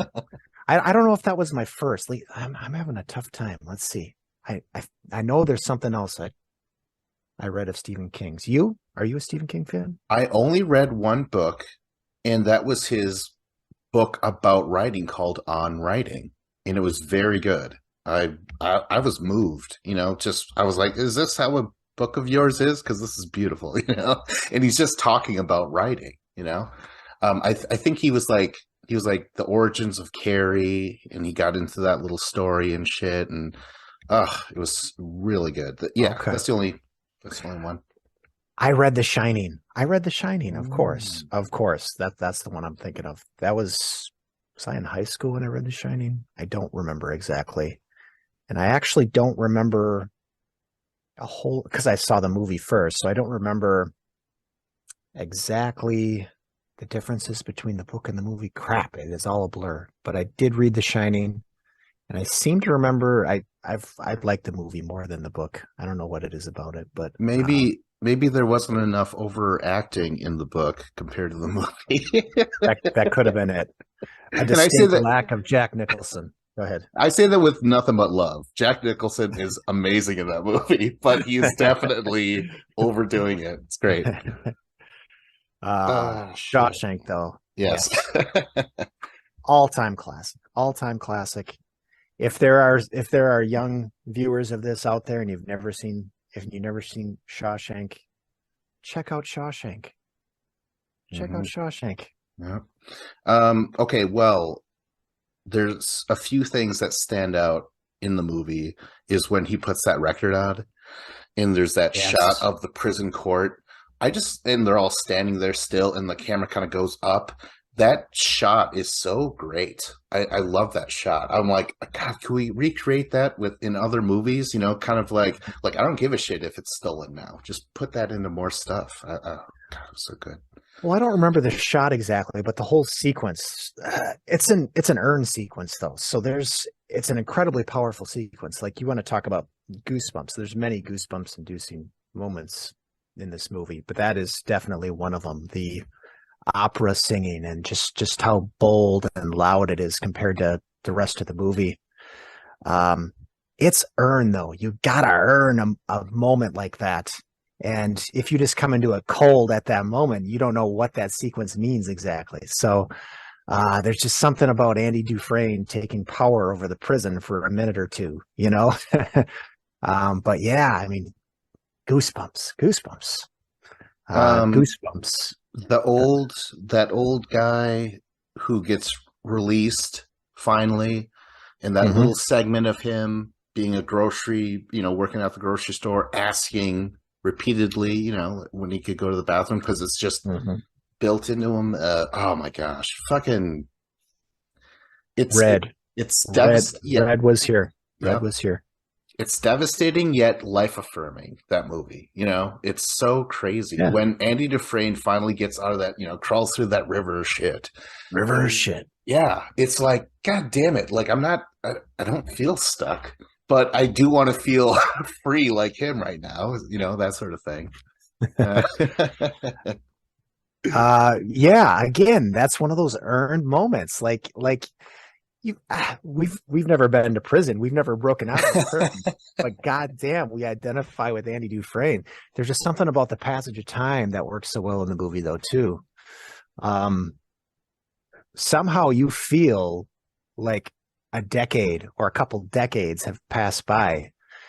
Not that there's no aging makeup or anything going on. Maybe Morgan Freeman's got some more gray hair. I don't remember exactly, but you definitely feel like decades have passed. And then you find out how he chiseled his way through the wall of his jail cell and how many years it would take to do something like that. There's jokes about the size of a rock hammer and everything.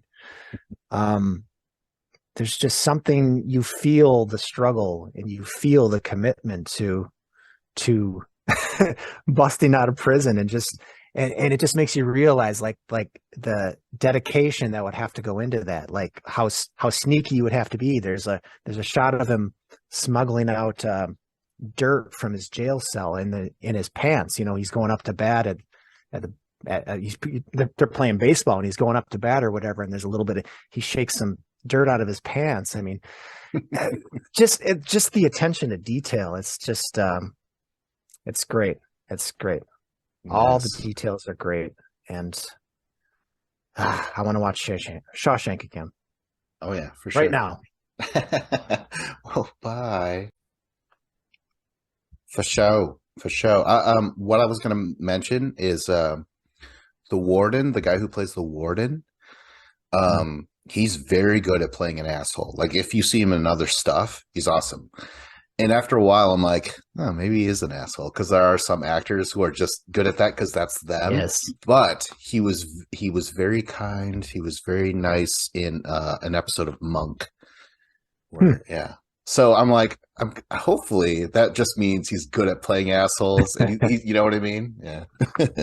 Yeah. Oh, you get typecast. I mean, that's the guy that did Buffalo Bill from Silence of the Lambs, Ted Levine. Yeah. That there's a whole story like that guy was typecast forever, but he carved out a little niche for himself. But I wanted to mention, like, have you ever heard anybody say anything negatively about Shawshank Redemption, or anybody that doesn't like Shawshank? Like, this might be the most universally beloved movie, generally speaking, that exists. You know what I mean? I was just thinking about that. I don't know any, like, I've talked about Shawshank with a number of people, and I don't know of anybody that doesn't like Shawshank Redemption. Yeah, like I could name a lot of my favorite movies, and there'll always be someone who's like, "Oh, I don't like Woody Allen," and I'm going to talk about it on a podcast. But like, I could bring up The Godfather. Some people don't like that either. Like my mom is like, it's kind of, misogynist, and I'm like, oh shit, yeah, it is. Like she really broke it down for me there. So I think it is, and it's interesting. Although I don't know if I've ever talked to any women about this movie. I mean, I've watched it with women and they've enjoyed it, but I'm like, that's interesting. It's nothing but dudes. Yeah, real sausage fest. The whole movie is dudes. Like, I think there's maybe a woman on the parole board at some point, or maybe a couple women, but I think that might be it. I don't even know that you see Andy Dufresne's wife at the beginning of the movie, and she's the one getting murdered at the beginning. there's no spoilers there. Well, there's no spoilers there because that's the first minute of the movie. I don't even think you see Andy's wife. So that's an interesting point. Is it bad of me that probably some of my favorite movies of all time don't have any women in them? That's probably a bad thing, right? Or very few women. I don't know if it's bad, but it's also not surprising. What the hell does that mean? I'm just throwing that out there. I have no idea. I love plenty of movies with women in them.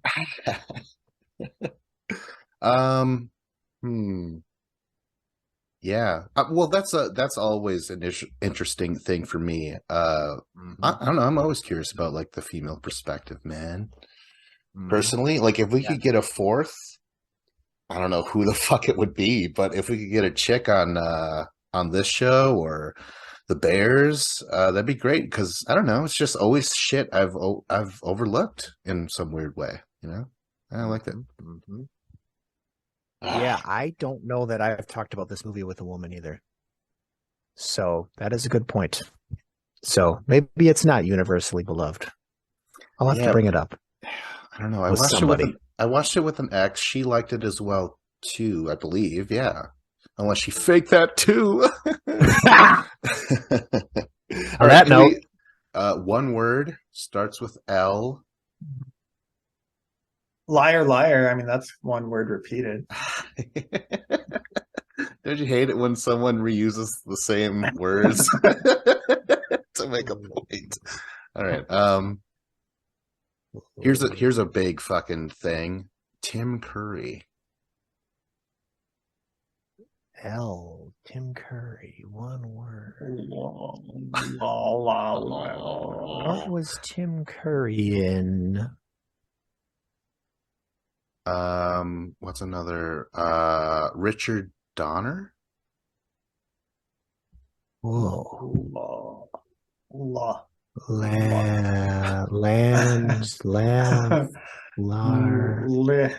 Left. Tom Cruise. Okay, now I should be able to get it.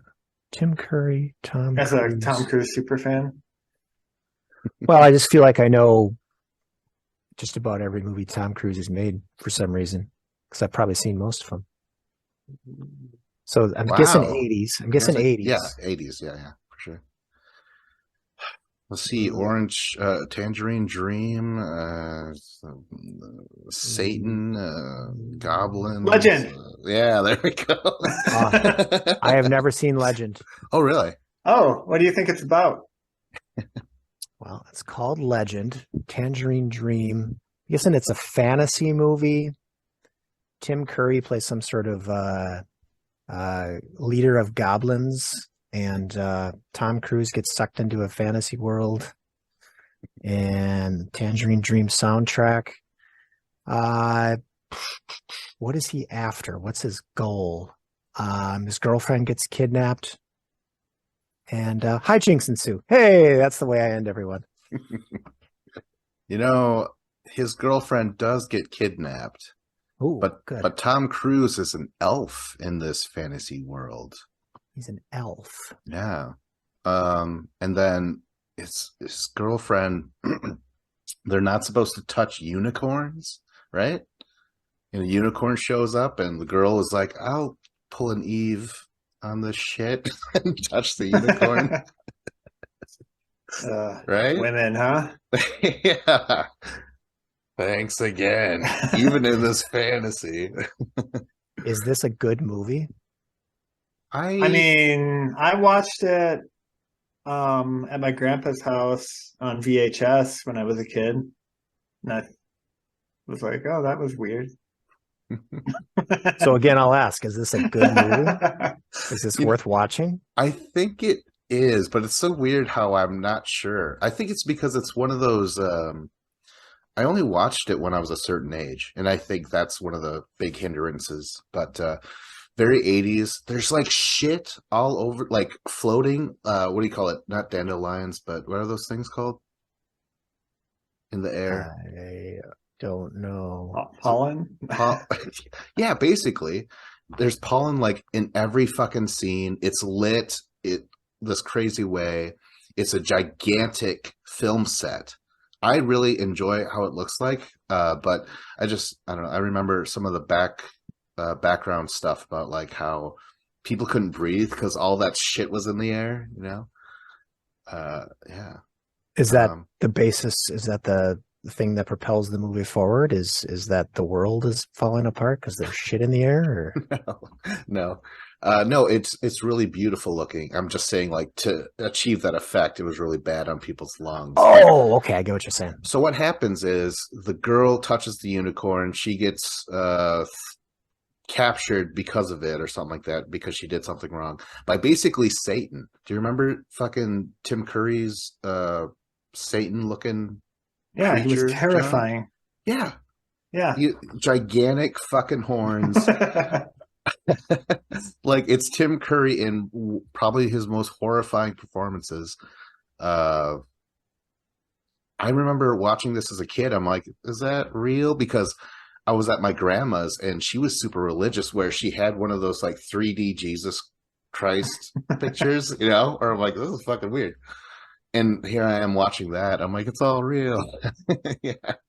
Yeah, and scary. my family was never one to tell me that anything involving Satan was not real. Oh, no. Holy shit. Thanks, Mom. So neither of you have seen this since you were kids. Is that correct? Yes, Your Honor. Okay. I might have been like 20, so was I a kid? In a lot of ways, sure. But I would say all the Tim Curry stuff is awesome. That's probably the best part of that whole movie. Trying to determine if I should add this to my watch list or not. I kind of want to watch it again. Yeah, Okay. I That's think good it enough was for me. okay. Yeah. All right. Well, that was the show. All right, I'll pick the left. Dave, you pick a number. Let's go with number 2. Ooh, number 2 is a 2-letter word. I mean, E.T. it's a 2-worded word. Damn it, movie. What's it start with? S. Super, man. Super bad. Oh, that's one word though, isn't it? It's 2 words squeezed into one. If you want to get real. Spider-Man. No. It stars Gwyneth Paltrow. Shit. Fuck. Shakespeare in Love. She's in other movies besides that, Vince. This one's a comedy. Shallow Hal. Yes, sir. Oh shit. Okay, we've all seen it. Awesome. So I've not seen it. oh, you haven't? seen this? Oh, No. What do you think it's about?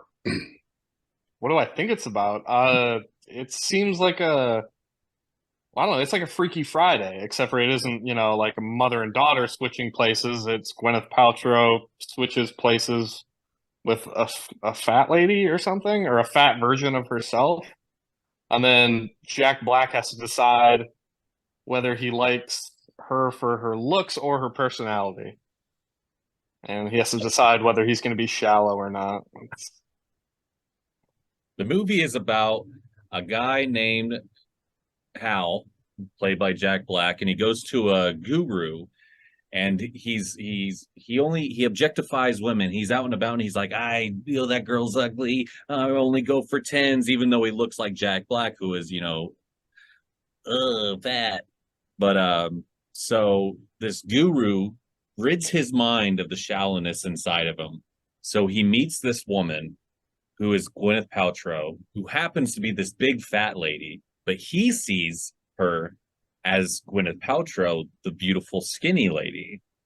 So to everyone else around him, he's hanging out with this big fat lady, but to him, he's hanging out with Gwyneth Paltrow, so he's the happiest he's ever been, but everyone else is disgusted. It gets slandered on these days. People hate the fact that this is what this movie's about, but I feel like the movie has a lot of heart. And the end is he chooses to love Gwyneth Paltrow for her real self, because he gets that guru-ness out of him and ends up he falls in love with this woman and then accepts her for who she is at the end, this big fat lady. Honestly, it sounds like you just described kind of the ending of the movie Shrek, where he gets Fiona, who's this beautiful princess, but then he takes her back to the swamp, and then she's actually like this big green ogre. Holy shit. Dave, you're kind of correct because, I mean, you could say that Fat Gwyneth is ogre-like, and you could say Jack Black is ogre-like. It would be totally different. Would it have been different had it not been Jack Black, but like Rob Lowe? You know what I mean? And Rob Lowe's like, sure, it takes a lot more for me, a non-fatty, to date this rotund bitch. You know what I mean?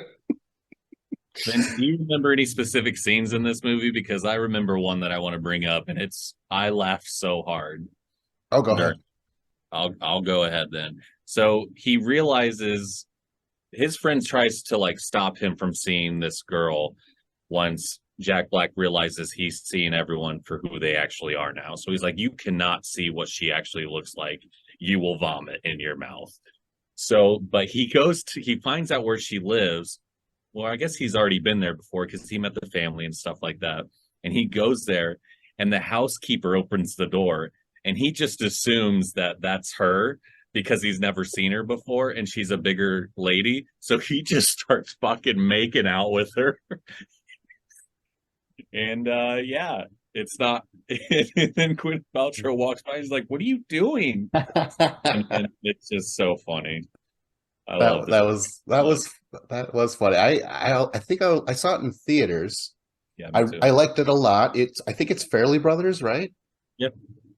So you got their sensibility, which could be really good. Dave, fucking George Costanza is the best friend, Jason Alexander. Yeah, that's awesome. I love George and I love the Fairley Brothers. They did Something About Mary. Mm-hmm. He plays a similar character in this, to where he's like he relates with Jack Black's character because he's like all about breaking up with beautiful women because of certain, things that are wrong about them. Mm-hmm. Mm-hmm. It's a very Seinfeld thing to, where Jerry would just pick out something that he hates about a woman. Any small reason. Jason Alexander actually breaks up with a beautiful woman because one of her toes is longer than the other or something in this movie. That's a valid reason. Okay, so I was going to ask you guys if you guys are shallow or not, but I saw this at a time, and it affected me in a weird way. It slapped, or it hit differently, as the kids say, because I was kind of seeing this girl in high school. I shouldn't narrow it down so much, but she was a slightly heavier girl. Like, to me, it didn't matter. I thought she was, beautiful, smart, funny, all this stuff, right? But I remember seeing this movie and I'm like, I wonder, well, I know that she's not skinny, she's not giant or anything. Tell me this. So, yeah. You guys last 3 more days after that date. We did. No, I'm just saying, like, it was a weird thing where I'm like, so I'm not shallow. I don't think I was. But then again, I would say that, like how they said Kate Winslet was fat in Titanic. Oh, yeah. She was a fucking balloon, dude. No. I mean, do you remember that? Do you guys remember any of that? Never heard of that. In Hollywood speak, they were like, oh, she's a bigger actress. Thought she was really fat during that movie and was like, oh, God, Kate, lose some weight. No. Dude. I was like, what do you mean she's fat? She's not bone skinny. She's not model skinny like every other fucking actress. She had a little something there. And that's how I felt about the girl that I was dating. I was like, I don't give a fuck. Like, she owned it and she's still fucking hot. Like, you guys never seen... I love this about nowadays, how like curvy girls are getting more love, than before. Like, people like thick girls now, and I'm like, there's this character in one of these movies called, I think her name is like, she's hot. She's Medea's Family Reunion, the main grandma. I'm sorry, I'm just being a fucking stupid idiot. Go on, sorry. Moving along. No, Tyler Perry. But no, it was just weird, and I'm like, I don't think I am shallow. I mean, yeah, that just kind of reconfirmed everything. But it did throw me through a loop because I'm like, this girl that I'm with is kind of bigger, but yeah, it was interesting. So it brought attention to something you weren't even really thinking about. Yeah, yeah. It kind of made me think. I'm like, am I, am I, am I under some spell? Under her spell? I don't know. Yeah, You're under the love spell. yeah. All right, let's move on to Dave. Do you guys want to guess it or just have me Yeah, tell you it? starts with what letter Starts with an I, and how many words? 2 words. Independence Day. I It's a wrote great that. guess, No. but it's not it. Okay. I, Tanya. Stars. No, it stars Brad Pitt. Interview Italian Job? vampire. Oh shit. No. Wait, no, that's Mark Wahlberg. Also stars Christoph Waltz. Oh, Inglorious Oh, Bastards. yes. Yeah. Love it. Ooh. Let's see here. You know, the best part was that Christoph Waltz guy. I agree. He was I think pretty he good was- in it. Yeah. It's so weird how Tarantino loves to create the villains way more realized and given the juicier bits than the good guys, the Jewish characters. But that's just me. All I know is I speak a little Italian. I've rewatched that opening sometimes just for fun. The first 30 minutes of that movie where he's just talking to that dude with the women underneath the floorboards. The tension there is just so good. I love every second. 100%. That opening scene was so good. I absolutely love it too. Just Christoph Waltz is incredible. The French farmer, whatever his name is, he was great. It was just like the perfect opening scene to a movie. Well, okay. So for me, Tarantino has always kind of rubbed me in a weird way. Not the wrong way, but in a weird way. Where I'm like, I don't know if you should be touching me that way, Tarantino. Get off my feet. Okay, so that opening, of course, it's so good, right?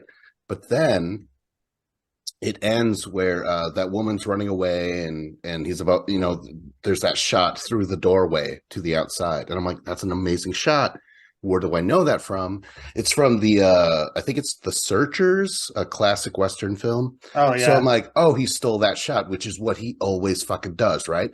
And then it wasn't until recently this year where there was a review for one of those Clint Eastwood movies, Clinton Folk with Beer. I don't know what it was called. I almost thought you were going to say that. I was like, why is he mentioning my podcast? Oh my God. Plug. But that opening is about a guy who shows up at a farmer's house and they have this tension-filled conversation at the table. And I'm like, damn it, Tarantino. Like, you have a talent, but you just keep redoing shit that you've seen in other movies. Well, I mean, I feel like everyone kind of grabs from all kinds of places when they're creating their own movies, like filmmakers in general. He happens to be very, famous, and people happen to notice it a little more because of that reason. I don't feel like other people are dissecting. I don't feel like he tries to hide it either. Like, he calls it like an homage. I don't know, like, isn't it kind of similar to sampling and music? Well, that's okay. Well, that's a whole nother topic, man. But with the movie thing, name another director who just homages so much, I think that, I kind of I don't look forward to his movies as much because I know that a lot of these parts, these sequences, this bits of dialogue, these characters are all from movies he's seen before, which is fine for your first couple of movies, but branch out, do something new. I don't know. Yeah, Tarantino and me, we're not down like that. I am down like that, and I will go down. I'm sorry. Please, not in front of the children. Oh my God, right?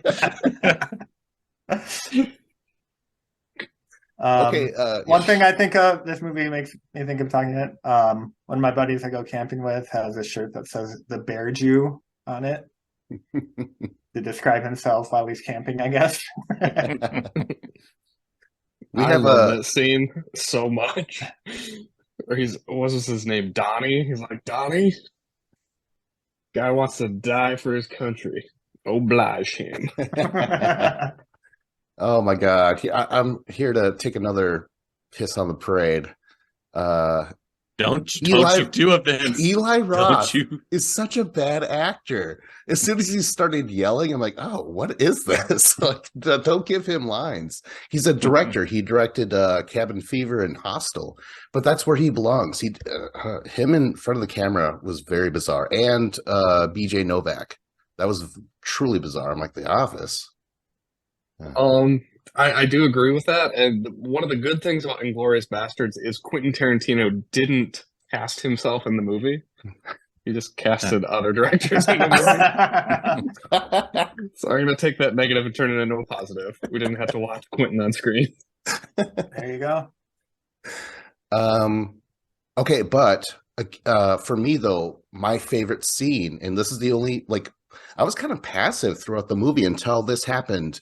Tell me it's the bar scene. Tell me it's the bar scene. Yes, where they're playing cards and shit. All of a sudden, I'm like, what is going on here? This is good. This, I'm liking this. So I just hope that I don't look into it too much, do research, and find out he ripped that scene off too. My gosh. You are too focused on that, man. Who cares? He's brought you something new, created from something old. God damn it. All right. Yeah. That reminds me of something else. Oh, that doesn't. But I've worked with a lot of Germans, and they actually do their threes like this.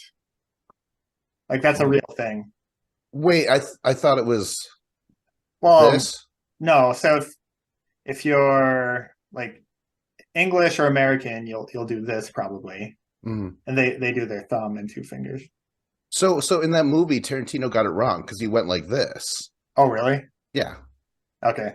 But I've been doing this because A, that was in the movie, and B, Randy Savage did that in the Spider-Man movie where he's like, I got you for 3 minutes. I was like, yeah, man, that's awesome. So you changed your whole finger three, how you do three, because of that moment in Spider-Man. I love that so much. Should we leave to another movie? I'll say it. Moving on. Oh my gosh, Matt's ears are burning. Okay, so Scott, you want to give us a list?